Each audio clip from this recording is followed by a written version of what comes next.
IPL 2025లో భాగంగా Mumbai Indians defending champions Kolkata night riders జట్ల మధ్య మ్యాచ్ జరిగింది. ముంబై ఇండియన్స్ జట్టు 8 వికెట్ల తేడాతో గెలిచి సీజన్ 18లో తొలి విజయాన్ని నమోదు చేసుకుంది.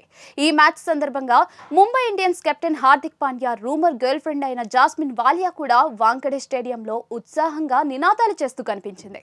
ఇది మాత్రమే కాదు, మ్యాచ్ అనంతరం జాస్మిన్ వాలియా కూడా ముంబై ఇండియన్స్ బస్సులో కూర్చొని కనిపించింది.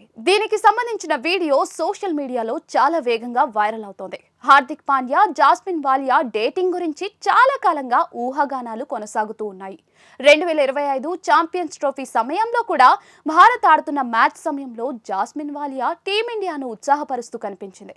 ఆ తర్వాత ఇప్పుడు Mumbai Indians Kolkata night riders మధ్య జరిగిన మ్యాచ్లో జాస్మిన్ హార్దిక్ పాండ్యా జట్టు అయిన ముంబైని ఉత్సాహపరిచేందుకు చేరుకుంది.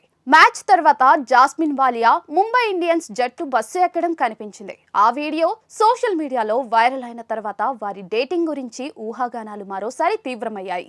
హార్దిక్ పాండ్యా నటి సెర్బియన్ మోడల్ నటాషా నుంచి విడాకులు తీసుకున్న తర్వాత ఇప్పుడు బ్రిటిష్ సింగర్ జాస్మిన్ వాలియాతో డేటింగ్ చేస్తున్నట్లుగా ఊహాగానాలు వస్తూ ఉన్నాయి. గ్రీస్ వెకేషన్ లో ఫోటోలు, వీడియోలలో ఇద్దరు పోజులు ఇవ్వడంతో ఈ పుకార్లు మొదలయ్యాయి. అనంతరం వివిధ మ్యాచ్లకు ఈ అందాల భామ హాజరు కావడంతో ఆ పుకార్లకు ఆజ్యం పోసినట్లయింది. భారత సంతతికి చెందిన బ్రిటిష్ సింగర్ జాస్మిన్ వాలియా ఇంగ్లాండ్లోని ఎసెక్స్ లో జన్మించింది.